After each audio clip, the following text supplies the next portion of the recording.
जय हिंद बच्चों। इस समय आप लोग महामना इंस्टीट्यूट के यूट्यूब चैनल से जुड़े हुए हैं और इस चैनल में मैं आपका स्वागत करता हूं।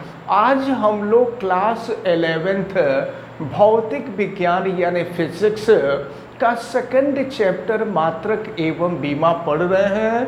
इसके अंतर्गत आज हम यह देखने जा रहे हैं कि समीकरणों में उपस्थित अगर समीकरण दिया गया हो तो समीकरणों में उपस्थित स्थिरांकों का मान यानी ऐसे कह लीजिए कि उन स्थिरांकों का मात्रक एवं बीमाएं ज्ञात करना आज हम लोग देखेंगे। यह भी एक बहुत ही इम्पॉर्टेंट टर्म है। ये सब चीज़ें आपसे एग्ज़ाम में, कंपटीशन में, एंट्रेंस एग्ज़ाम में, IITC में या फिर जी एडवांस वगैरह में ये सब क्वेश्चन पूछे जाते हैं।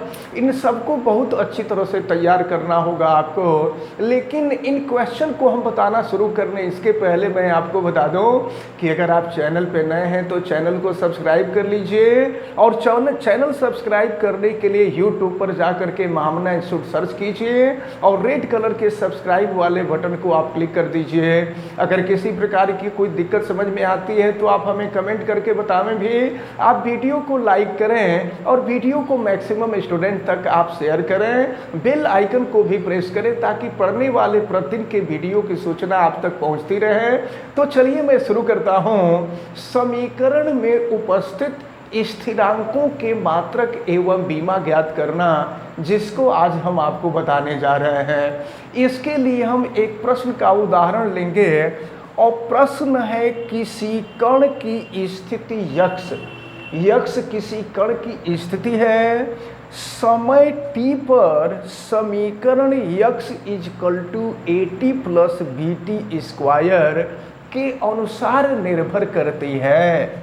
जहाँ यक्ष मीटर में है तथा t सेकंड में है तो A तथा B की बीमाएं वह मात्रक ज्ञात कीजिए। और फिर आपसे कहा जा रहा है कि ये मात्रक किन किन भौतिक राशियों को व्यक्त करते हैं। तो चलिए हम शुरू करते हैं इसको सॉल्व करना। सबसे पहले हम देखेंगे कि समीकरण क्या है। तो समीकरण x is equal to AT plus BT square है, जहाँ दिया हुआ है कि यक्स मीटर में है यानी यक्स का मात्रक मीटर है और t सेकंड में है यानी t समय है, समय का मात्रक सेकंड है।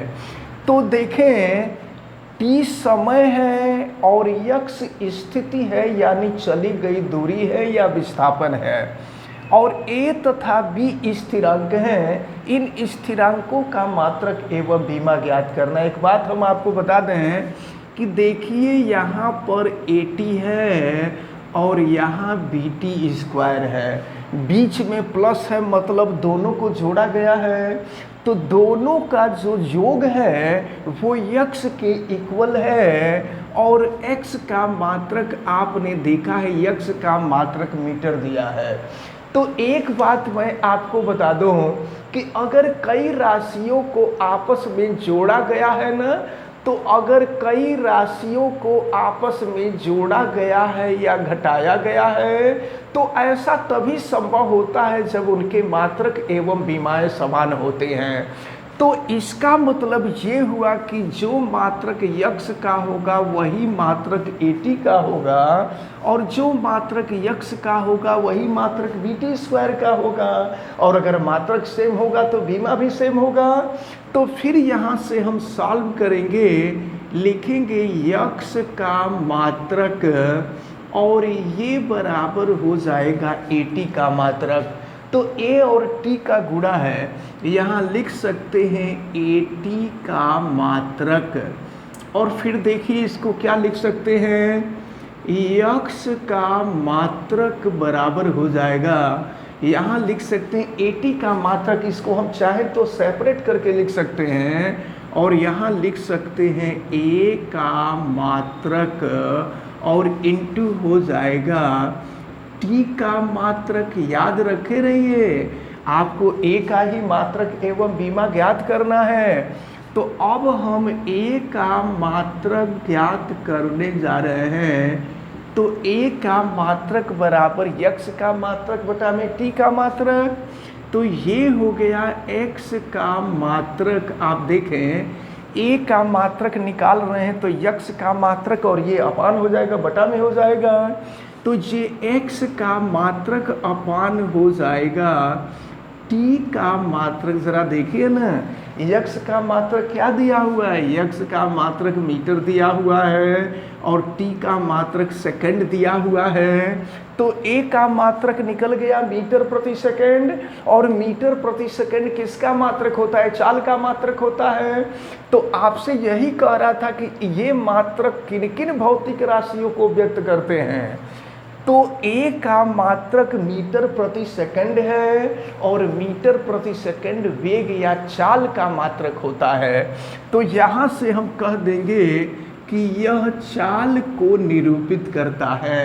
अब ज़रा हम यहीं से बीमा निकाल लेंगे। देखिए मीटर लंबाई का मात्रक होता है, लंबाई की बीमा यल हो गई, और सेकंड समय का मात्रक होता है, समय की बीमा t हो गई। अब इसको हम ऊपर ले जा कर के लिख देंगे LT इनवर्स हो गया। तो a का मात्रक निकल गया मीटर प्रति सेकंड और a की बीमा निकल गई LT इनवर्स। तो यही आपसे पूछा जा रहा था, a का मात्रक एवं a की बीमा पूछी जा रही थी। तो a के लिए तो निकल गया, हम b के लिए देखेंगे और b में देखें क्या है। b में फिर x का मात्रक और ये bt स्क्वायर का मात्रक। तो एक बार x का मात्रक at का मात्रक बराबर किए थे, दूसरी बार में x का मात्रक और bt स्क्वायर का मात्रक बराबर करेंगे। लिखा जाएगा x का मात्रक ये बराबर हो जाएगा bt स्क्वायर का मात्रक। तो bt स्क्वायर दो राशियों का गुणा है, इसका मतलब हुआ b का मात्रक इंटू t स्क्वायर का मात्रक। तो चले अब लिखा जाएगा x का मात्रक बराबर हो जाएगा b का मात्रक और इंटू हो जाएगा t स्क्वायर का मात्रक। अब हम b का मात्रक यहाँ से निकालना चाहें तो b का मात्रक बराबर, देखिए b का मात्रक निकालेंगे तो x का मात्रक अपन t स्क्वायर का मात्रक हो जाएगा। ये हो गया आपका x का मात्रक अपान हो गया t स्क्वायर का मात्रक। तो ज़रा देखें x का मात्रक, x दूरी है तो दूरी का मात्रक मीटर हो जाएगा, और t समय है, समय का मात्रक सेकंड, लेकिन t स्क्वायर है तो t स्क्वायर है तो सेकंड स्क्वायर हो जाएगा। तो b का मात्रक निकल गया मीटर प्रति सेकंड स्क्वायर। मीटर प्रति सेकंड स्क्वायर त्वरण का मात्रक होता है ना, इसका मतलब ये हुआ कि b जो है त्वरण को प्रदर्शित करता है, a चाल को प्रदर्शित कर रहा है, b त्वरण को प्रदर्शित कर रहा है।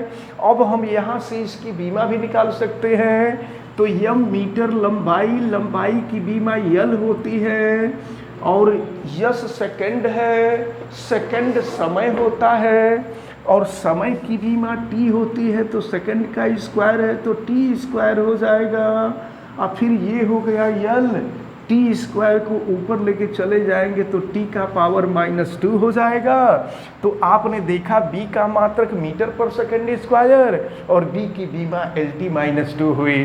तो इस प्रकार इस प्रश्न में ये जो a और b थे, a और b का मात्रक एवं बीमा पूछा गया।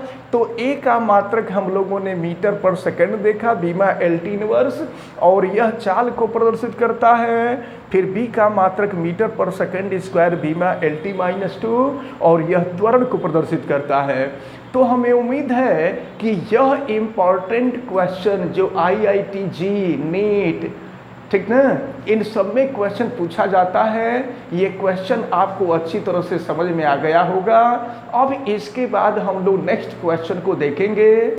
अब हम लोग नेक्स्ट क्वेश्चन देखेंगे, और नेक्स्ट क्वेश्चन तो बहुत ही इम्पॉर्टेंट है, ये कई बार एग्जाम में पूछा गया और खास करके कंपटीशन वगैरह में पूछा गया है। वांडर वाल गैस समीकरण। इस गैस समीकरण को वांडर वाल ने दिया था।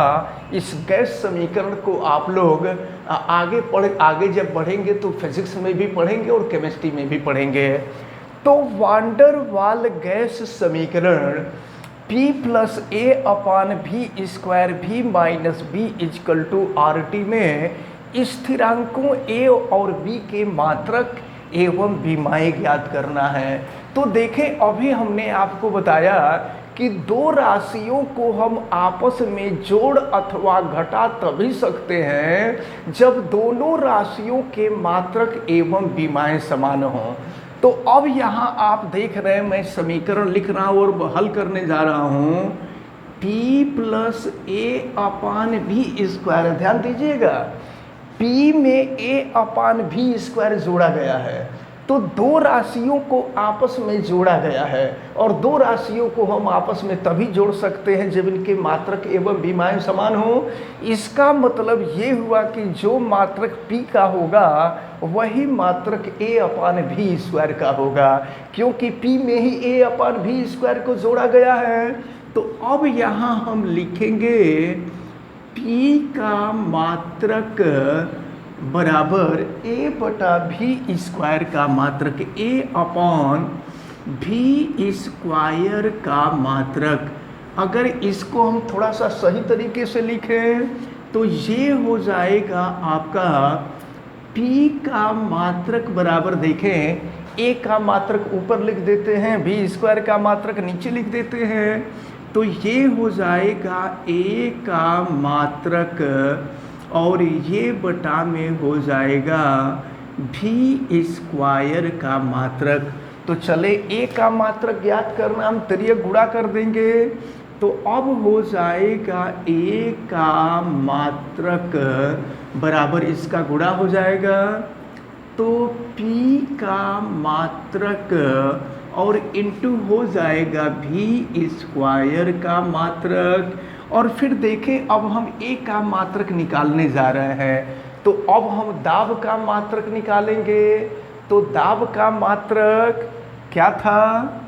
दाब का मात्रक देखिए P is equal to F upon A था, F is equal to M into A upon A था, यम द्रव्यमान था, द्रव्यमान का मात्रक किलोग्राम, ए त्वरण था, त्वरण का मात्रक मीटर पर सेकंड स्क्वायर, और ए एरिया था, एरिया का मात्रक मीटर स्क्वायर।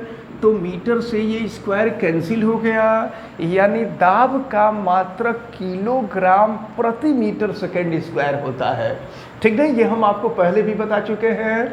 तो दाब का मात्रक किलोग्राम पर मीटर सेकंड स्क्वायर होता, हम पी का मात्रक यहाँ लिख देते हैं, ये हो जाएगा किलोग्राम पर मीटर सेकंड स्क्वायर। और भी आयतन है, आयतन का मात्रक मीटर क्यूब होता है, तो आयतन का मात्रक मीटर क्यूब होगा और इसका स्क्वायर है। फिर देखिए क्या मिलेगा आपको, ये हो जाएगा kilogram upon metre second square, और मीटर क्यूब का पावर 2 है, तो ये हो जाएगा मीटर का पावर 6। अब देखिए किलोग्राम से मीटर से ये मीटर कैंसिल हो जाएगा, अब यहाँ 5 हो जाएगा, यानी ये हो गया किलोग्राम मीटर का पावर 5 अपॉन सेकंड स्क्वायर। तो a का मात्रक हमको मिल गया, और a का मात्रक जो निकला है ये किलोग्राम मीटर का पावर 5 अपॉन सेकंड स्क्वायर निकला है। अब हम यहीं से इसकी विमाएँ ज्ञात कर लें। तो चलिए विमाएँ ज्ञात करने के लिए किलोग्राम द्रव्यमान का मात्रक होता है द्रव्यमान की विमायम, मीटर लंबाई का मात्रक होता है लंबाई की बीमा, L पावर 5 हो जाएगा, और नीचे सेकंड है, सेकंड समय की बीमा, सेकंड समय का मात्रक और समय की बीमा T, तो T स्क्वायर हो जाएगा। और इसको हम ऊपर लेकर के चले जाएंगे तो फिर देखिए क्या मिलेगा, ये हो गया यम L का पावर 5 और T का पावर -2 हो गया। तो इस प्रकार आपको अच्छी तरह से याद रखना होगा, A का मात्रक किलोग्राम मीटर का पावर 5 अपॉन सेकंड स्क्वायर, और इसकी बीमा ml का पावर 5t-2 है। अब हम लोग आगे बढ़ेंगे अगले, अब A का मात्रक एवं बीमा निकल गया, अब हमको B का मात्रक एवं बीमा ज्ञात करना है। तो आप देखिए ज़रा, V-B है, V में से B को घटाया गया है, तो V में से B को घटाया गया है, तो दो राशियों को आपस में जोड़ा या घटाया तभी जा सकता है जब उनके मात्रक एवं भीमाएं आपस में समान हो। इसका मतलब कि जो मात्रक भी का होगा वही मात्रक भी का होगा, तभी भी में से भी घटेगा। तो अब यहाँ हम लिख देंगे भी का मात्रक बराबर हो जाएगा बी का मात्रक, तो भी आयतन है और आयतन का मात्रक होता है मीटर क्यूब, ये बराबर हो गया बी का मात्रक। यानी यहाँ लिख देंगे बी का मात्रक और ये बराबर हो जाएगा मीटर क्यूब। तो बी का मात्रक निकल गया। अब यहीं से हम जरा भीमा निकालते हैं और देखते हैं कि भीमा क्या निकलती है। मीटर तो लंबाई का मात्रक है और लंबाई की भीमा एल होती है, तो एल का क्यूब हो जाएगा। तो भी का मात्रक हुआ मीटर क्यूब और भीमा निकल गई एल क्यूब। तो इस प्रकार आपको ए का मात्रक एवं भीमा ज्ञात हुआ। ये क्वेश्चन बहुत ही इम्पोर्टेंट था, इसको आप बहुत अच्छी तरह से तैयार करेंगे। अब हम लोग ये नेक्स्ट क्वेश्चन देखने जा रहे हैं। ये नेक्स्ट क्वेश्चन भी काफ़ी इम्पोर्टेंट क्वेश्चन है। और देखिए इसमें दिया हुआ है किसी कण का वेग भी है, किसी कण का वेग v is equal to a plus b t plus c upon d plus t के अनुसार टी पर निर्भर करता है। तो ए बी सी डी की भीमाएं ज्ञात कीजिए। फिर हम आपको बता दें कि दो राशियों को हम आपस में जोड़ अथवा घटा तभी सकते हैं जब दोनों के मात्रक एवं भीमाएं आपस में समान हों। तो चलिए देखिए समीकरण दिया हुआ है आपको v is equal to a plus b t plus c upon d minus t. देखिए यहाँ क्या है, एक राशि a है, दूसरी राशि बी टी है और तीसरी जो राशि है यह c अपान डी प्लस टी है। तो तीनों को जोड़ा गया और तीनों का जोड़ वेग के बराबर, वेग v के बराबर है और वेग का मात्रक मीटर पर सेकंड होता है। तो इसका मतलब ये हुआ कि जो मात्रक a का होगा वही मात्रक v का होगा, जो मात्रक bt का होगा वही मात्रक v का होगा और जो मात्रक c अपान d प्लस टी का होगा वही मात्रक v का होगा। एक चीज़ और बता दें, यहाँ d प्लस टी है तो d और t दोनों को आपस में जोड़ा गया है। तो इन दोनों को भी आपस में तभी जोड़ा जा सकता है जब दोनों के मात्रक आपस में समान हों। इसका मतलब कि जो मात्रक d का होगा वही मात्रक t का होगा। तो चलिए हम शुरू करते हैं। पहले देखते हैं तो लिखेंगे कि जो मात्रक v का है वही मात्रक a का है। लेकिन याद रखे रहिए यहाँ पर केवल भीमाएं पूछा जा रहा है, मात्रक नहीं पूछा जा रहा है। तो हम भीमाएं ही लिखेंगे।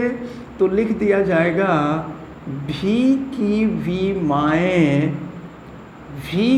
भीमाएं इजकल टू a की भीमाएं। अब देखिए v वेग है और वेग की भीमा क्या होती है, LT इनवर्स होती है और ये बराबर हो जाएगा a की भीमाएं। यानी a की भीमाएं बराबर हो जाएगा LT इनवर्स। तो इस प्रकार a की भीमाएं निकल गए। अब हम आते हैं BT पर। तो ज़रा BT पर देखिए क्या हो जाएगा, v की भीमाएं बराबर BT की भीमाएं। तो BT की भीमाएं माने b की भीमाएं इंटू t की भीमाएं। तो यहाँ लिखा जाएगा v की भीमाएं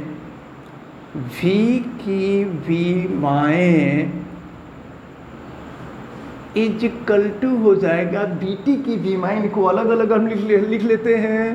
तो लिख लेंगे v की भीमाएं इंटू हो जाएगा t की भीमाएं। तो आपसे v की भीमाएं पूछी जा रही है, तो ये हो गया v की भीमाएं बराबर हो जाएगा v की भीमाएं और बटा में हो जाएगा t की भीमाएं। चलिए यहाँ नोट करते हैं। तो v वेग है और वेग की भीमाएं आपको मालूम है क्या होता है, LT इनवर्स होता है। और टी टाइम है, टाइम समय है, समय की बीमा टी होती है। अब इसको हम ऊपर ले जाते हैं तो ये हो गया यल, और यहाँ टी का पावर 1 है, टी का पावर 1 ऊपर जाएगा -1 हो जाएगा, तो -1 पहले से ही मौजूद है तो -t हो जाएगा, ये हो गया। तो b की बीमाएँ निकल गई LT-2। अब हम एक काम करते हैं, C + D यानी पहले D की बीमा निकालते हैं। तो C में D और T को जोड़ा गया है, तो D और T को जोड़ा गया, इसका मतलब कि जो बीमा D की होगी वही बीमा T की होगी, तभी दोनों को जोड़ा जा सकेगा। तो चलिए अब हम लिख लेंगे D की बीमाएँ, और ये बराबर हो जाएगा T की बीमाएँ। तो T टाइम होता है और टाइम की बीमा कैपिटल T होती है, तो D की बीमाएँ बराबर T की बीमाएँ, और T की बीमाएँ कैपिटल T निकल गया। अब इसके बाद हम लास्ट वाले पे आते हैं, ज़रा देखिए, V की बीमाएँ बराबर C की बीमाएँ बटा में D + T, तो T भी टाइम है, D भी टाइम है, तो नीचे लिख देंगे समय की बीमाएँ, C की बीमाएँ बटा में समय की बीमाएँ। तो फिर देखें, हम लिखेंगे V की बीमाएँ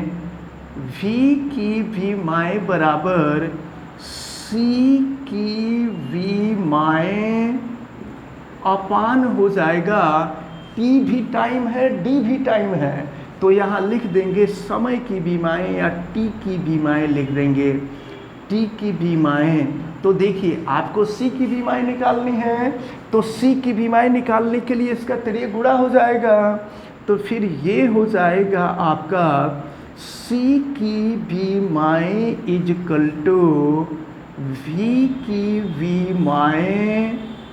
V की बीमाएँ इंटू हो जाएगा T की बीमाएँ। तो चलिए देखते हैं, C की बीमाएँ बराबर V वेग है, और वेग की बीमा होती है LT−1, और फिर T है, T टाइम है, टाइम की बीमा T होती है। जब इसकी क्रिया हम एक जगह करेंगे तो L, और ये हो जाएगा आपका T का पावर -1 + 1, यानी T का पावर 0 हो जाएगा, और किसी भी राशि का पावर 0 होता है तो उसकी वैल्यू 1 होती है, यानी यहाँ बच जाएगा L।